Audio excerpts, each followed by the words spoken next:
From ABC, this is World News Tonight with Peter Jennings. Good evening. American troops are on their way home from the Gulf tonight, and the Bush administration has begun a new effort to stop the spread of chemical and bacteriological weapons.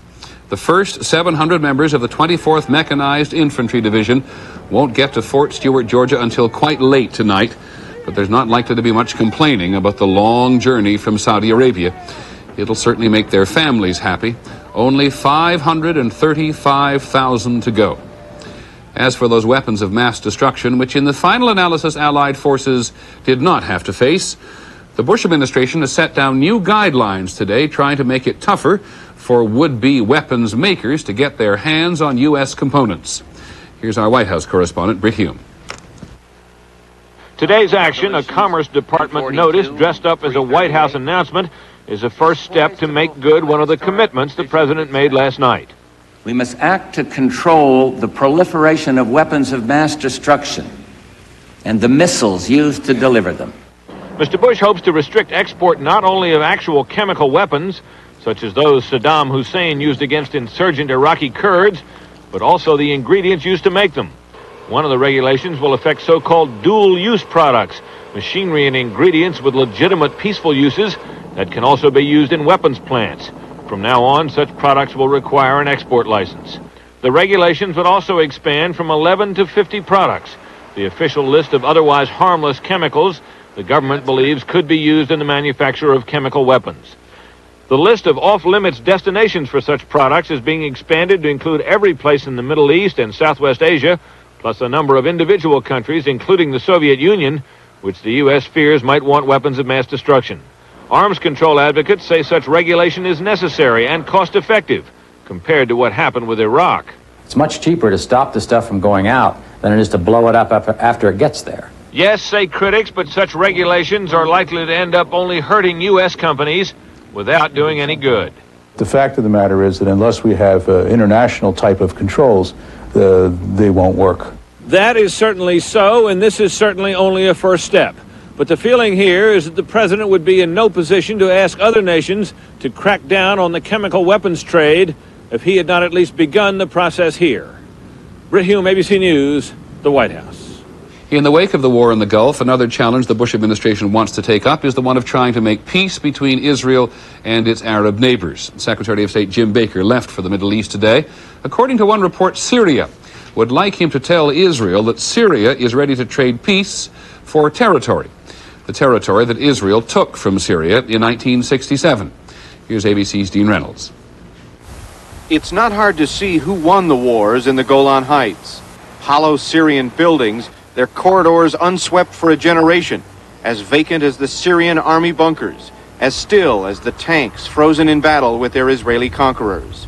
The Golan was annexed by Israel in 1981, a part of the country that Israelis want to keep.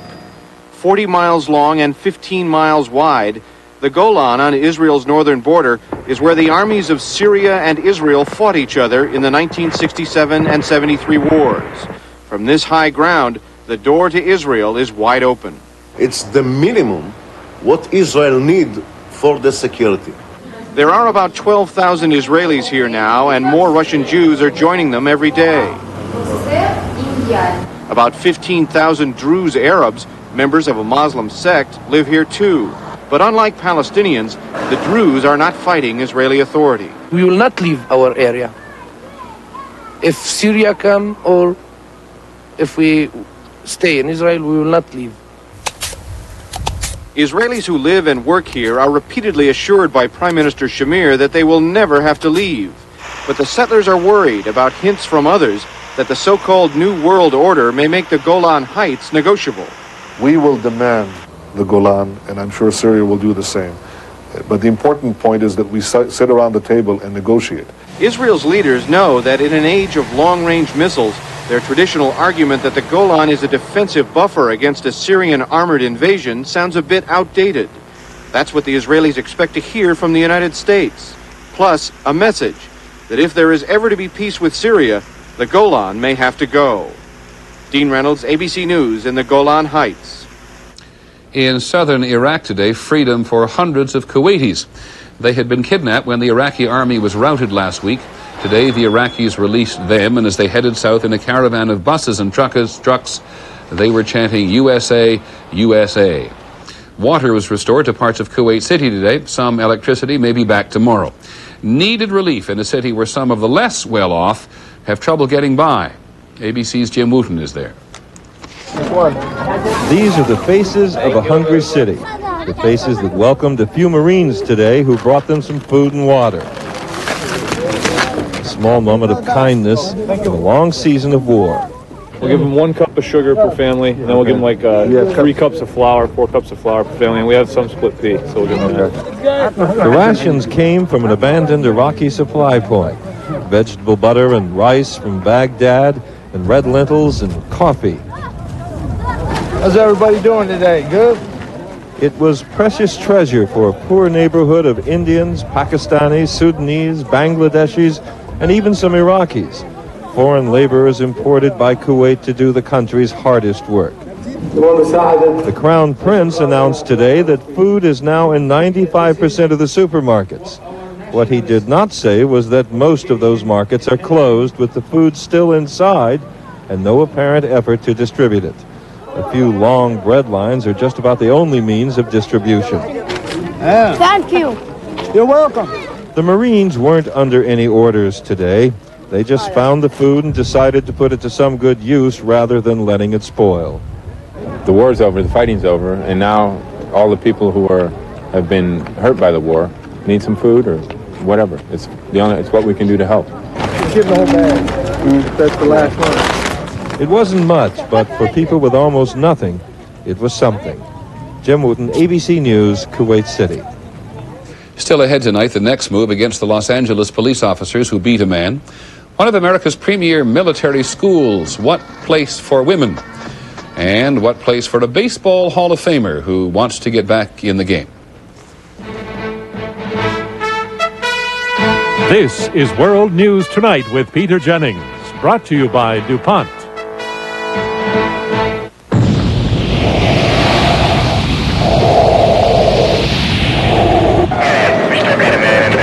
To protect the lives of firefighters, DuPont developed a remarkable fire-resistant fiber for their clothing called Nomex. But perhaps even more remarkable is how it protects those who never even wear it. At DuPont, we make the things that make a difference.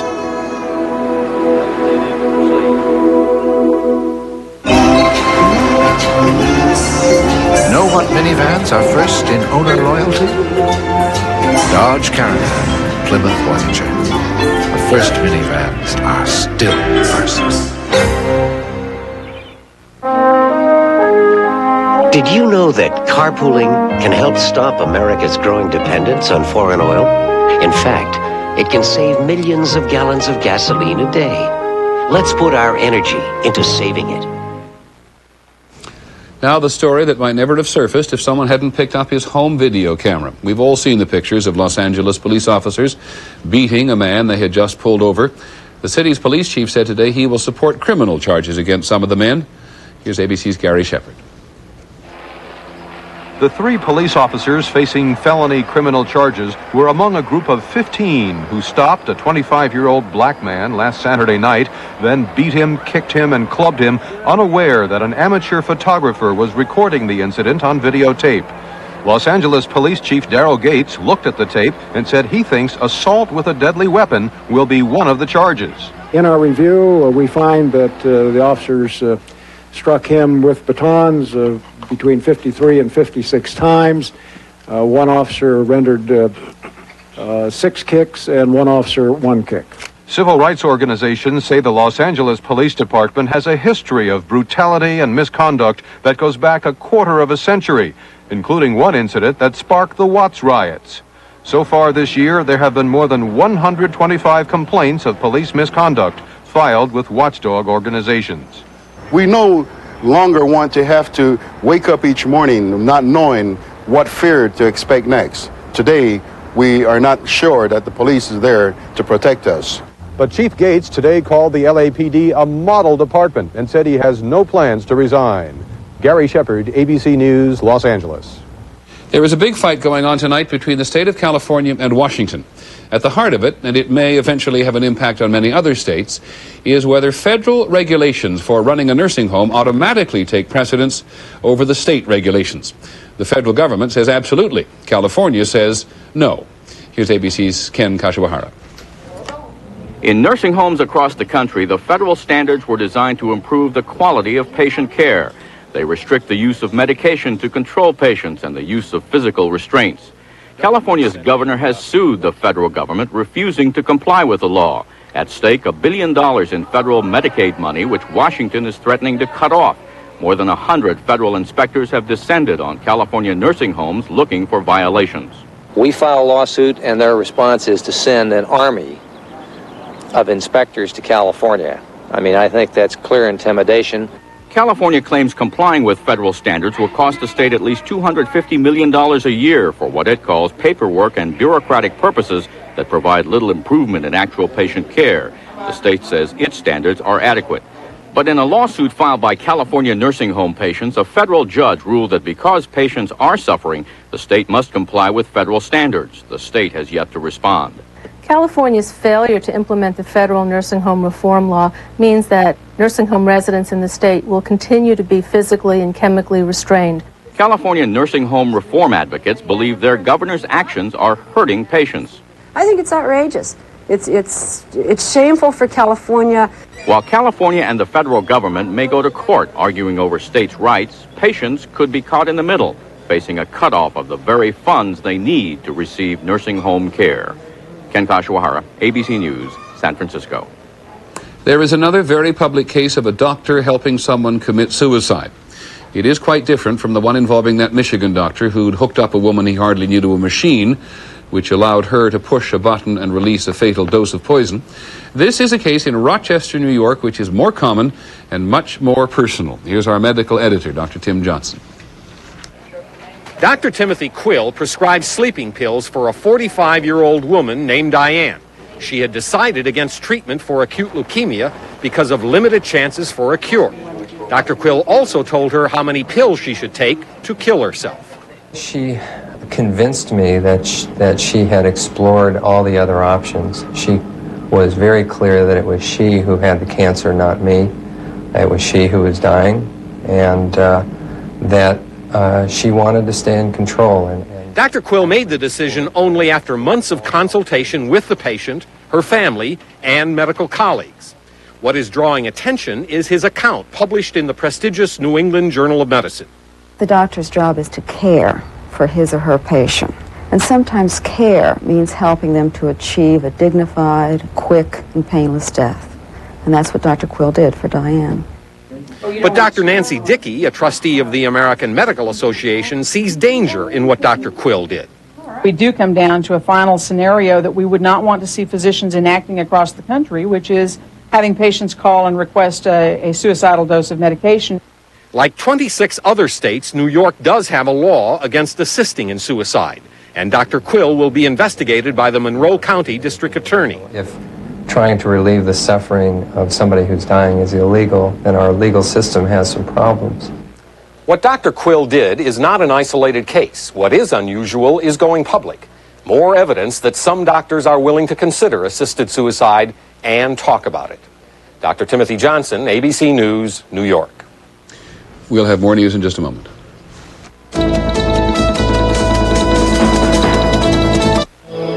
A contagious flu is still spreading, now reported in 48 states, and the season is not over. If you are stricken with the flu, what will you do? Doctors recommend Theraflu. Theraflu is hot liquid medicine, strong therapy for flu symptoms, hot liquid therapy that works fast. What will you do when you get the flu? Doctors recommend Theraflu, strong therapy for flu symptoms. How'd you get those flowers in there? Glade potpourri, it freshens the air. Where'd you get them herbs and spice? Glade potpourri, it smells so nice.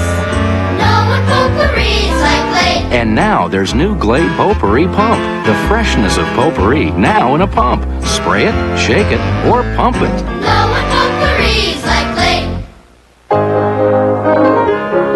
Although the Subaru Legacy is just as durable as our older models, it's a lot more stylish. So you no longer have to own a Subaru 10 years before you think it's beautiful. Hey, do it yourself means you have to do it. Yourself. That's the time to ask Ace. Rubbermaid laundry baskets are only $2.88 each, and an all-purpose heavy-duty utility broom is only $5.88. Hey, Ace is a place.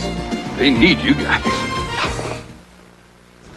We have two more stories tonight which grow directly out of the war. The first one strikes us as having a particular relevance after seeing women in combat during the war in the Gulf and after reporting on women who died. Does it or does it not make it more difficult for one of the country's more prominent military institutions to keep its cadet corps all male? ABC's Al Dale is at the Citadel in South Carolina. Each day at the Citadel begins the same way it has for 148 years. Tradition is important at the Citadel, a publicly funded liberal arts college where a third of the Cadet Corps graduates go on to be officers in the U.S. military. The goal of the Citadel is to educate the whole man, his mind, body, and spirit. Now they're being asked, what about the whole woman? State Representative Sarah Manley sees the Citadel's all-male status as a civil rights violation and an affront to the women who served and died in the Gulf War. Seems unfair. Seems anachronistic. She and other South Carolina lawmakers introduced a bill to open the Corps of Cadets to women. We as legislators need to have the courage to bring South Carolina into the 21st century. But college officials argue that admitting women would be disruptive and change the unique character of the cadets. The bill was killed in committee on Tuesday, the same day the first woman POW was released. The defeat was welcome news for Citadel cadets, who say that while women should be allowed in the military, they should get their training somewhere else. There is purpose to this school, and women are not included in that purpose. I don't know why someone would want to violate something like that, something so special. I think that's just people who want to try to crash someone else's party.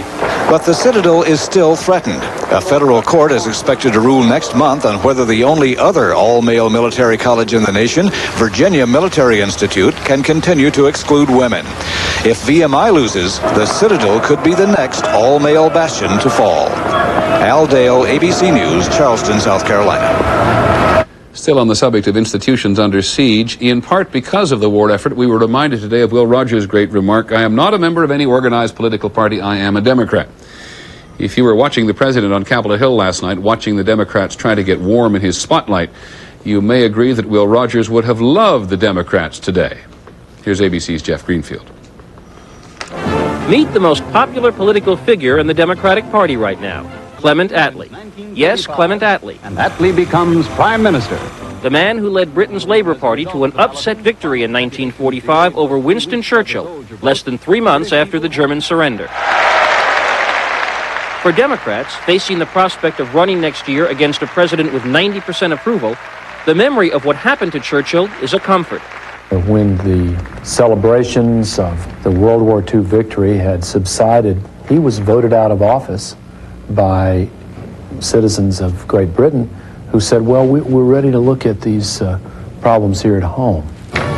This is a far cry from the Democratic mood of 4 years ago when an army of candidates was sweeping across Iowa and New Hampshire. Now, Carter III. Well, this year, New Hampshire Democrats looking for a dinner speaker had to settle for a journalist because not one single Democrat has announced for president. 4 years ago, there was a lot happening. There were half a dozen candidates out there, and there was money being spent and things happening. Now, there's absolutely nothing out there. Republicans think they know why. Well, I've always believed that when you don't have people running, that is the clearest possible signal that nobody thinks they can win. Democrats say the high approval ratings also show weakness for Bush on the domestic front. I think people want the kind of leadership that President Bush showed in Desert Storm on these issues here at home, and he hadn't provided that leadership. Ask a leading Democratic pollster who the party should pick to run a tough campaign against a powerful Republican, and here's what you get. I would choose Norman Schwarzkopf. He's proof that he can capture a country and defeat an elite Republican guard. In fact, the best thing the Democrats have going for them is that nobody thinks they can win. When it comes to political predictions, it's amazing how often nobody's right. Jeff Greenfield, ABC News, New York. We'll be back in just a moment. Grandma cleaned her dentures with toothpaste. Mom soaked hers with tablets. But I use the denture cleanser of the 90s. Powerful, fast-acting Denture Foam. The deep cleaning of a tablet, the speed of a toothpaste. Just spray it on. In seconds, Denture Foam expands, reaching deep down to loosen even stubborn food stains, so you can quickly brush and rinse your dentures sparkling clean. Total time, just 1 minute. It even has minty mouthwash ingredients. Get new Denture Foam, the deep cleaning of a tablet, the speed of a toothpaste. A cold always starts small. A stuffy nose, a little sneeze. But before you know it, your cold is full grown. Achoo! That's when you need Dimetapp, the grown-up medicine. If it was any stronger, you'd need a prescription. Maximum strength Dimetapp Extend tabs work for 12 full hours. It's the way to relieve the congestion and sneezing of a full-grown cold. Dimetapp, relief for the full-grown cold. Know who's the first with minivan airbags? Dodge Caravan, Plymouth Voyager. The first minivans are still first.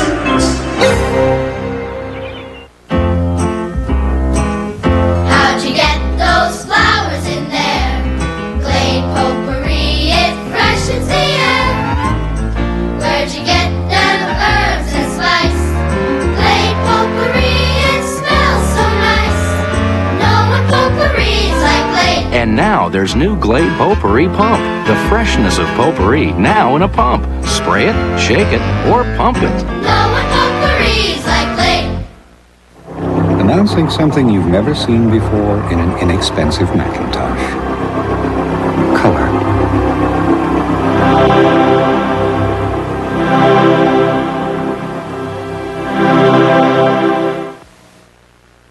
Some of the overseas news again. An opposition leader in Albania said today there is a national hemorrhage underway. Tens of thousands of Albanians trying to flee their country. Albania is the only hardline communist state left in Europe. It is Europe's poorest nation. Hundreds of Albanians chanted freedom as they crowded into trains bound for next-door Yugoslavia. It was very different at Albania's main port, Durrës. Thousands of Albanians, mostly young men, have fled the country in the last few days. And thousands more today, ignoring police gunfire, commandeered ships, some without crew, and headed for Italy, just across the Adriatic. Many of them said they hadn't eaten in days and feared open civil war in Albania because the communist government has not been quick enough to institute economic and political reform. As they tumbled off ships in the Italian port of Brindisi, riots broke out. Albanians fought each other for as little as bread and water. The Italian government said tonight that its ports were now closed to Albanians, and those already in Italy would be sent home. Tonight, the Albanian capital of Tirana was calm as police lined the streets and the port was placed under military control. On Wall Street today, the Dow Jones Industrials lost nearly 10 points to close at 2963, and the trading was heavy. On the case of the Exxon Valdez oil spill and any out-of-court settlement with the government, today a federal judge said not so fast. He wants to delay any agreement until he can hear from native Alaskans. Their representatives want to make sure the settlement does not ignore the damage to their villages. Back in a moment.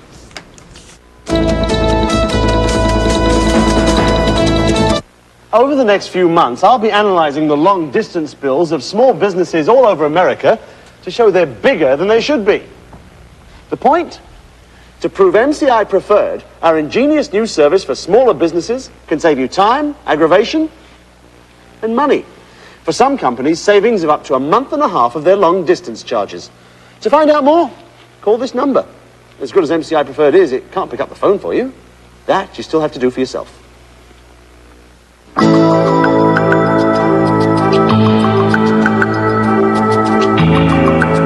1 in 4 adults faces the risk of heart disease from high cholesterol.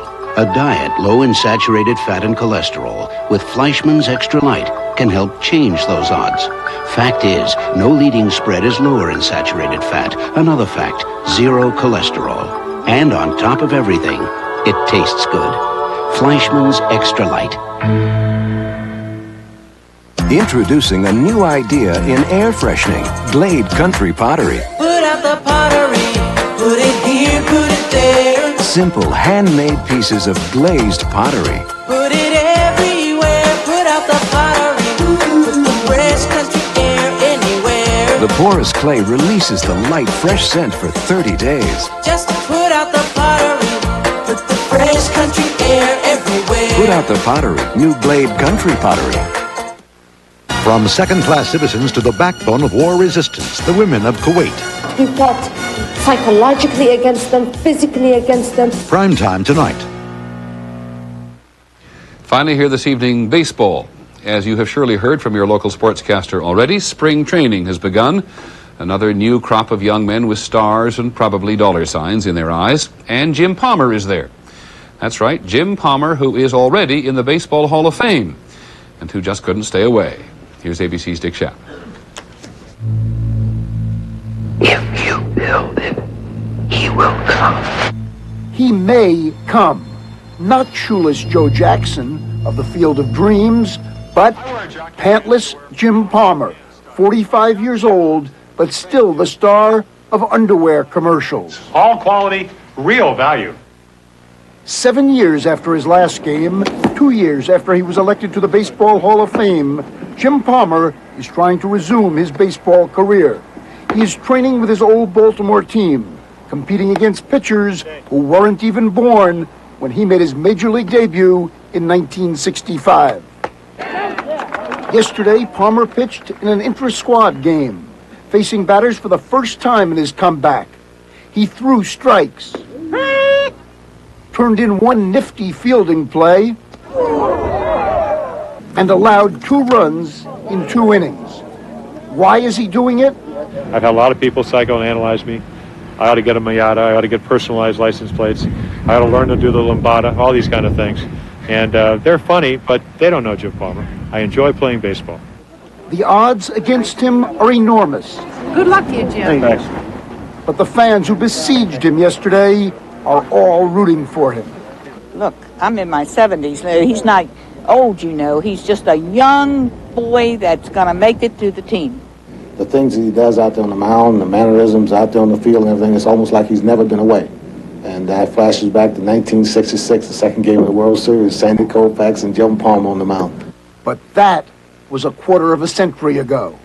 I honestly think that if I can pitch well enough to help a ball club, then it's wonderful. If not, it's time to go back to Miami or go back to Baltimore and be a father, be a broadcaster, and be an underwear model. Not many 45-year-olds have that alternative. Dick Schaap, ABC News, Sarasota, Florida. And that's our report on World News Tonight. I'm Peter Jennings. Have a good evening. Good night. And now, the news continues with Channel 2 News at 6.